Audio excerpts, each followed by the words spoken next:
Hi guys, happy Thursday. It is Thursday, May 14th. Wow. So we're gonna get started. We're just gonna read a few of the poems that were in the back of our big book. So this one's called Time to Play by Nikki Grimes. Mama says to play outside. Wish I had a bike to ride. I'll fly to the moon instead. Steer the rocket in my head. I'll pretend to find a star no one else has seen so far. Then I'll name it after me, Africa Lawanda Lee. But for now, I'll grab some chalk, play hopscotch out on the walk.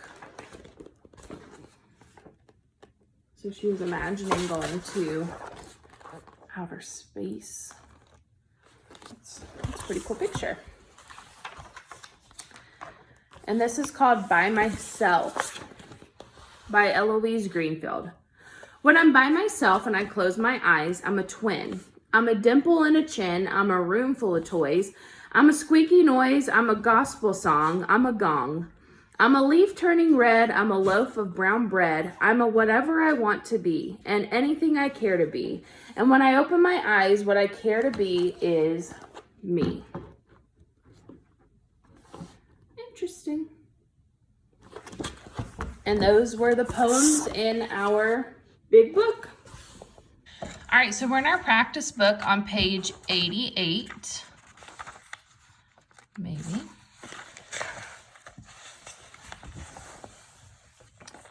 Okay, so this is called subject-verb agreement, past, present, and future. So what happened previously, what's going on now, and what will happen later on. So we have a cat, a dog, and a lion. So we have to match our subject-verb agreement words with the right sentence. So the cat will fetch, naps, or roared.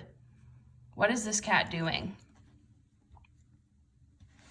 It's taking a nap. So the cat naps. Awesome. So we can cross this one out. The dog, what's the dog doing? The dog will fetch or roared. The dog will fetch. It hasn't yet, but it will fetch. Okay. And the lion, what's the lion doing?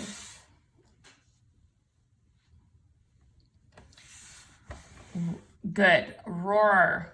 So the lion roared, which means it happened in the past. So present, the cat naps.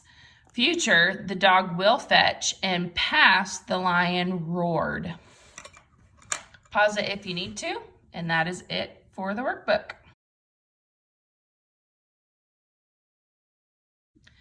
All right, in math, we are on lesson 122.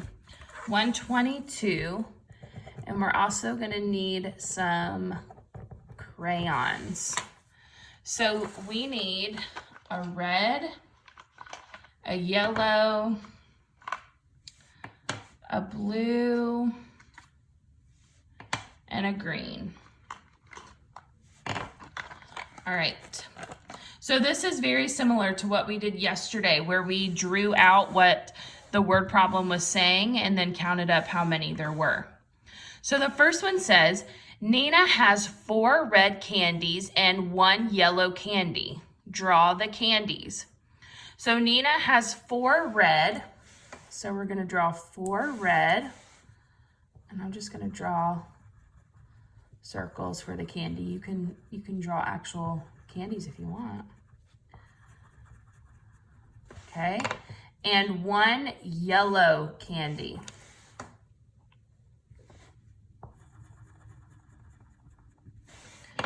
Okay, so we drew the candies.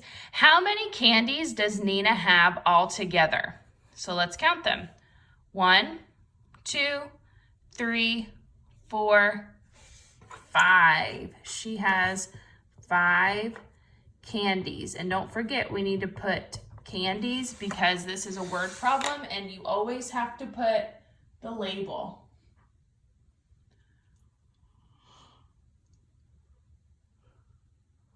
All right.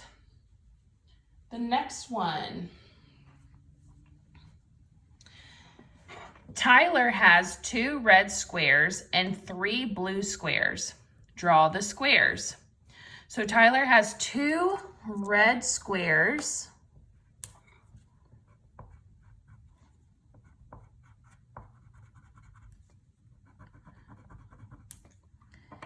and 3 blue squares.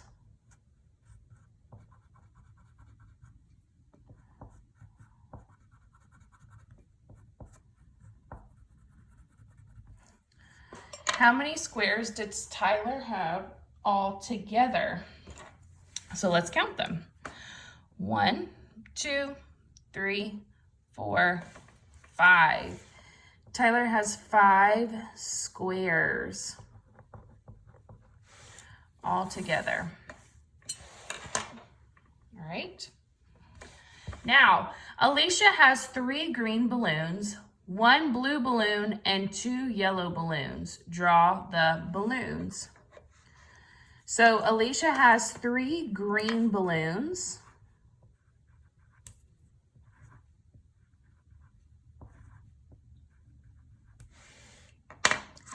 1 blue balloon, and 2 yellow balloons.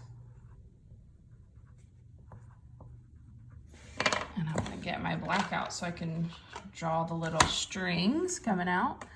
You don't have to do that, but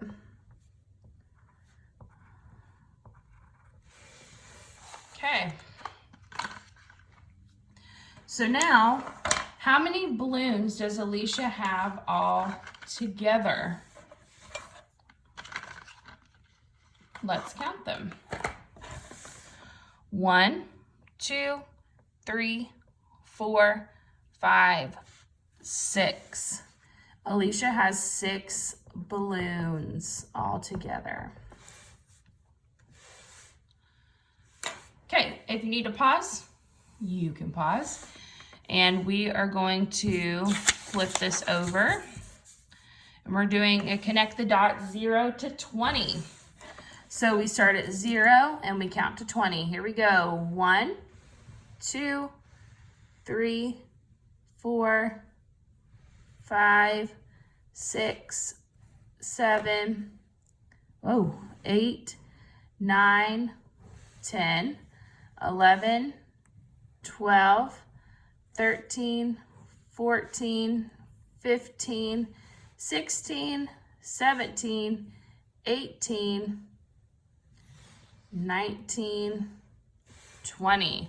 Woo, so you really got to pay attention on that one because it had a lot of twists and turns. So we made a tree. We made a house for that little squirrel. So let's double check that we did it right. Ready? Let's count 0 to 20 together. Count with me. Go. 0, 1, 2, 3, 4, 5, 6, 7, 8, 9, 10, 11, 12, 13, 14, 15, 16, 17, 18, 19, 20. Whew, we got that one all right. All right, let's move on to science.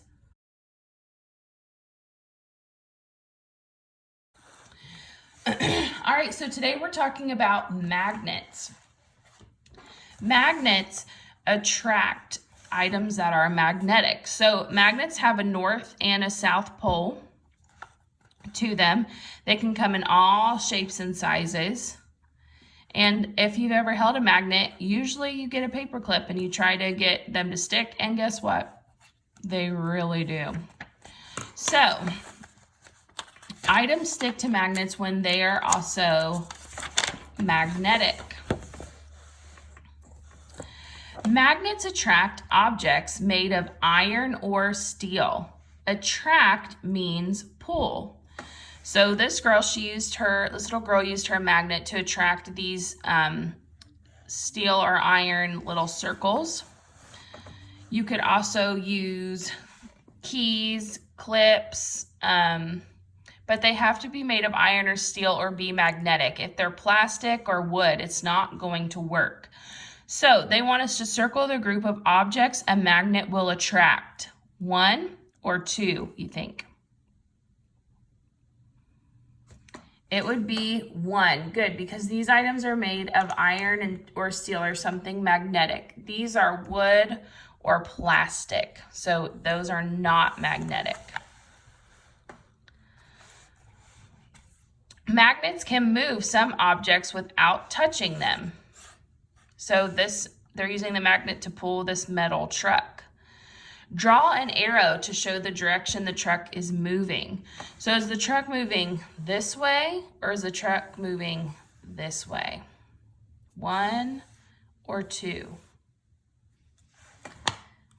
It would be 2. Good. It's moving toward the magnet. Very good.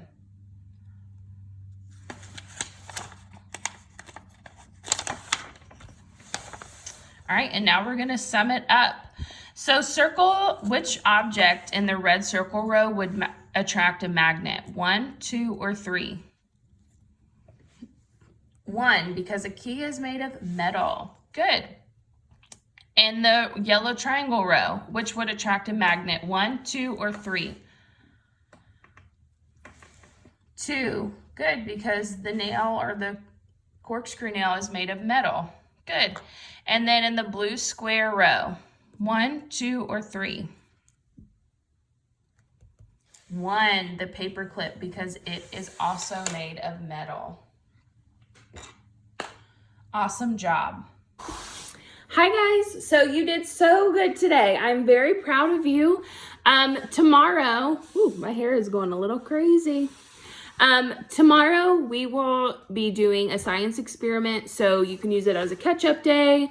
You don't have to watch the science experiment if you don't want to. If you do try it tomorrow, let me know and send us a video or a picture. We love seeing those.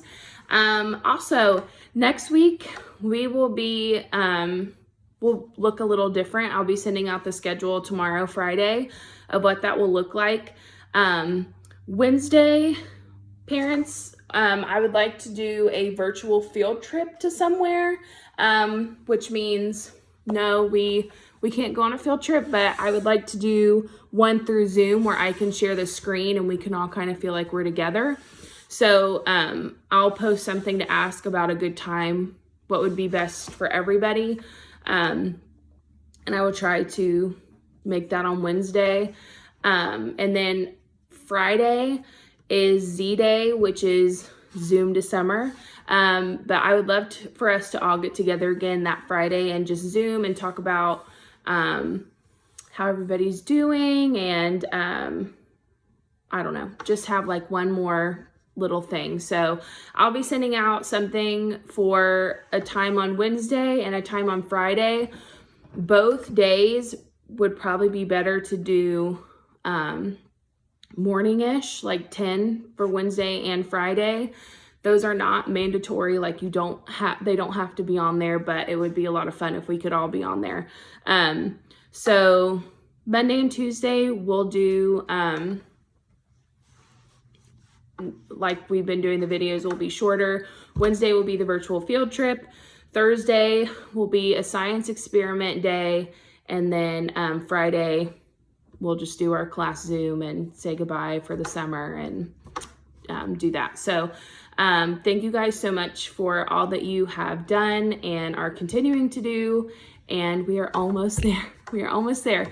So I will see you guys tomorrow with the science experiment. And if you don't watch tomorrow, that's totally fine. I will see you Monday. Bye.